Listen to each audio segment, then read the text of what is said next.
Ratusan petugas dari sejumlah instansi yang bekerja di Bandara Soekarno-Hatta menjalani swab test di ruang VVIP Terminal 3 Bandara Soekarno-Hatta. Jika hasil pemeriksaan swab test positif, mereka akan dikarantina di Wisma Atlet maupun rumah sakit rujukan lainnya.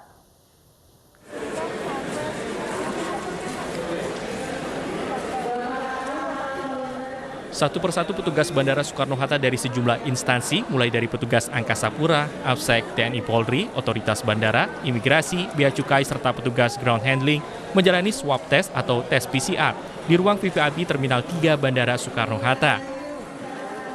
Para petugas yang menjalani swab test ini merupakan petugas yang berisiko tinggi bekerja di pintu masuk kedatangan internasional Terminal 3, di mana para repatriasi baik WNI maupun WNA datang. Swab test di Bandara Soekarno-Hatta ini ditargetkan berlangsung selama 2 hari dengan jumlah swab test perharinya sebanyak 500 orang. Sedikitnya ada 50 petugas gabungan dari Kementerian Kesehatan dan KKP yang melakukan pemeriksaan swab test kepada para petugas Bandara Soekarno-Hatta. Para petugas yang bekerja lintas sektor lintas program di sini berisiko berhadapan dengan kepulangan warga negara Indonesia, juga warga negara asing yang kita belum tahu statusnya. Dan kita sudah tahu betul bahwa di antara WNI yang pulang, WNI yang datang, itu beberapa di swab di Wisma Karantina Pademangan yang positif. Oleh karena itu, tentu para petugas yang bekerja di Terminal Kedatangan Internasional punya risiko tinggi. Oleh karena itu, kemudian dilakukanlah tes masif ini dalam rangka untuk melindungi para petugas ya. Hasil swab test akan keluar 4-5 hari ke depan, dan jika ada yang dinyatakan positif, para petugas yang menjalani swab test akan dikarantina di Wisma Atlet maupun rumah sakit rujukan lainnya. Meski pemeriksaan swab test baru pertama kali dilakukan bagi petugas di bandara, nantinya pemeriksaan akan dilakukan secara berkala sebagai pencegahan dini terhadap para petugas bandara yang berisiko tinggi. Dari Tangerang, Banten, Hasnugara, iNews melaporkan. Sementara itu, pemirsa, pedagang dan pembeli di Pasar Tanah Abang, Jakarta Pusat menjalani masal COVID-19. Pemeriksaan dilakukan karena pasar disinyalir sebagai klaster baru penyebaran COVID-19.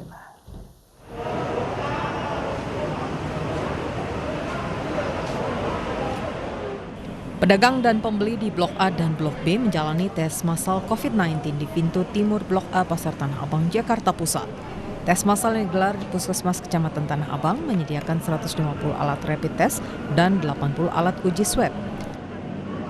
12 tenaga medis dilibatkan untuk melakukan tes massal. Petugas keamanan serta pekerja panggul Pasar Tanah Abang juga menjalani tes massal COVID-19. Pemeriksaan dilakukan untuk melacak kasus baru COVID-19 di Pasar Tanah Abang yang beroperasi kembali pada pekan lalu. Jadi kalau memang pedagang, karena memang kebetulan ditemukan, ya kita memang menggarap di semua tempat untuk memutus mata rantai kontak. Kalau itu pasar ini tutup juga. Dan 13 pedagang itu rumahnya juga memang tidak hanya di Tanah Abang, tapi bisa tempat luar. Jadi memang sebenarnya itu sudah sebagian besar sudah sembuh. Jadi itu. Untuk mencegah penyebaran COVID-19, tes massal juga digelar di beberapa pasar di wilayah Tanah Abang, di antaranya Pasar Jati Baru dan Pasar Palmerah. Dari Jakarta, Mahathir Muhammad, Muharlin, iNews melaporkan. Rapid test juga digelar bagi warga lanjut usia di Kelurahan Utan Panjang, Jakarta. Rapid test dibagi 2 gelombang untuk menghindari kerumunan.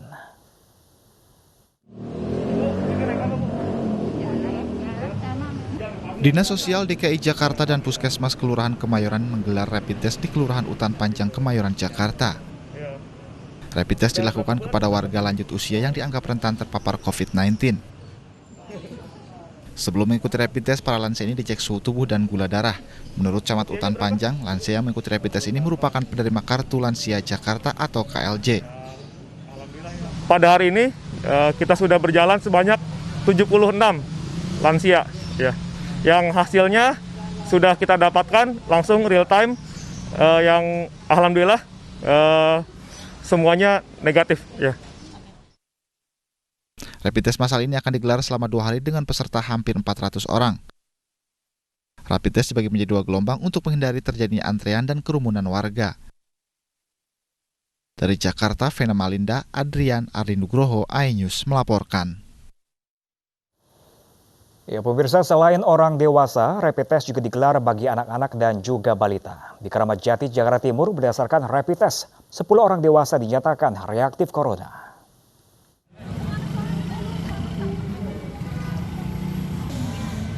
Sekitar 1.000 warga mengikuti rapid dan swab test gratis di kawasan Keramat Jati yang digelar Pemkot Jakarta Timur dan relawan Indonesia. Tak hanya orang dewasa, lansia, anak-anak, dan balita juga menjalani tes. Dari seluruh peserta tes, 10 diantaranya dinyatakan reaktif corona.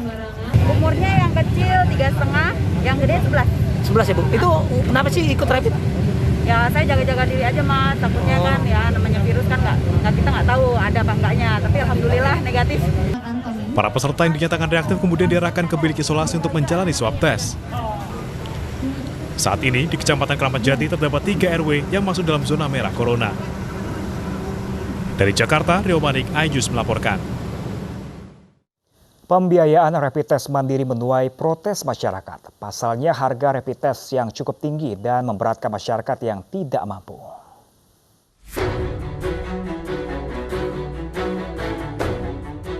Rapid test adalah salah satu langkah awal tindakan preventif untuk mencegah penyebaran kasus COVID-19. Sesuai dengan Perpu nomor 1 tahun 2020, rapid test adalah bagian dari penanganan COVID-19 dan penggunaan anggaran sebesar-besarnya untuk penanganan COVID-19. Anggota Komisi 9 DPR RI Anwar Hafid dalam sindonews.com menyatakan bahwa ia berharap rapid test dilakukan gratis dan massal. Sejumlah pihak sempat menemukan bahwa masyarakat dibebankan sebesar Rp400.000 untuk rapid test. Kan biaya untuk analisa, biaya untuk masukkan di komputernya, macam-macam itu biaya. Ada kira-kira 11-12 komponen biaya yang tidak ditanggung oleh pemerintah di luar kit. Ya itu loh. Nah itu masyarakat kan gratis itu bukan. Yang gratis itu adalah yang sesuai dengan Kemenkes yang sudah sakit, ODP, PDP, apalagi yang konfirm itu gratis semua, tidak bayar. Sama rumah sakitnya dibayarin sama pemerintah. Sebelumnya, pemerintah menggelontorkan dana Rp405,1 triliun. Namun, Menteri Keuangan Sri Mulyani sempat mengungkapkan bahwa kebutuhan anggaran penanganan corona naik dan membengkak dari Rp677,2 triliun menjadi Rp695,2 triliun.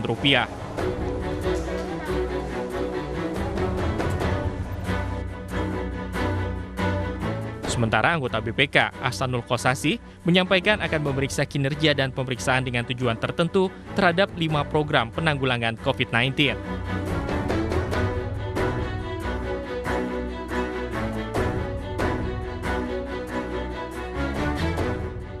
Di India, biaya tes corona yang ditetapkan pemerintah sebesar Rp2.400 atau setara dengan Rp450.000. Sementara di negeri tetangga, Malaysia dan Singapura, menggratiskan warganya tes corona di rumah sakit negeri. Jika di rumah sakit swasta dikenakan biaya sebesar Rp950 atau Rp3,1 juta dan $200 Singapura atau setara Rp2,1 juta.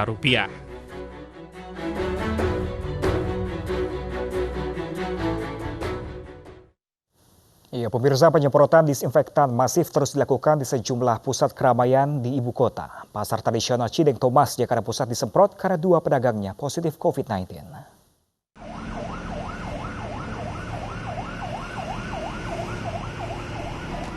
Damkar DKI Jakarta melakukan penyemprotan disinfektan rutin di sejumlah pusat keramaian. Kali ini, petugas menyemprot kawasan Terminal Blok M untuk memastikan kawasan ini bebas dari paparan virus corona. Tidak hanya di terminal, petugas juga menyemprot seluruh kios di Blok M Square yang resmi dibuka 15 Juni lalu setelah ditutup selama hampir 3 bulan. Sejumlah ketentuan protokol kesehatan pun sudah dilaksanakan pengelola, termasuk menerapkan sistem ganjil genap bagi toko yang berjualan di kawasan ini hingga mengurangi jumlah pengunjung sebanyak 50%. Untuk menghilangkan kesan, orang tuh jangan sampai takut ke mal. Dengan program pemerintah ini, kita sambut baik sekali. Terima kasih. Mudah-mudahan masyarakat kembali berbelanja di mal seperti awal. Penyemprotan secara masif juga dilakukan di pasar tradisional, terutama di pasar yang ditutup karena ditemukan kasus positif COVID-19 seperti di Pasar Cideng Thomas Gambir, Jakarta Pusat. Di pasar ini, 2 pedagang dinyatakan positif corona berdasarkan hasil uji swab. Dengan alat pelindung diri lengkap, petugas lakukan penyemprotan cairan disinfektan di area pasar. Pengelola juga akan berlakukan sistem ganjil genap kios dan pembatasan jumlah pengunjung pada saat nanti beroperasi kembali. Untuk kedepannya, untuk setelah buka, untuk setelah 3 hari ke depan, itu tetap kita lakukan distancing, kita lakukan, mungkin cuci tangan kita perbanyak, sama kita harus mewajibkan setiap pedagang itu mempunyai hand sanitizer, dan kita selalu himbau untuk selalu pakai masker.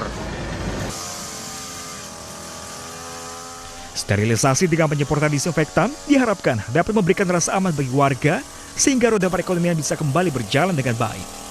Dari Jakarta, Tim Liputan iNews melaporkan. Abaikan protokol kesehatan, warga Surabaya dihukum berjoget. Informasi selengkapnya sesaat lagi. Tetaplah bersama kami.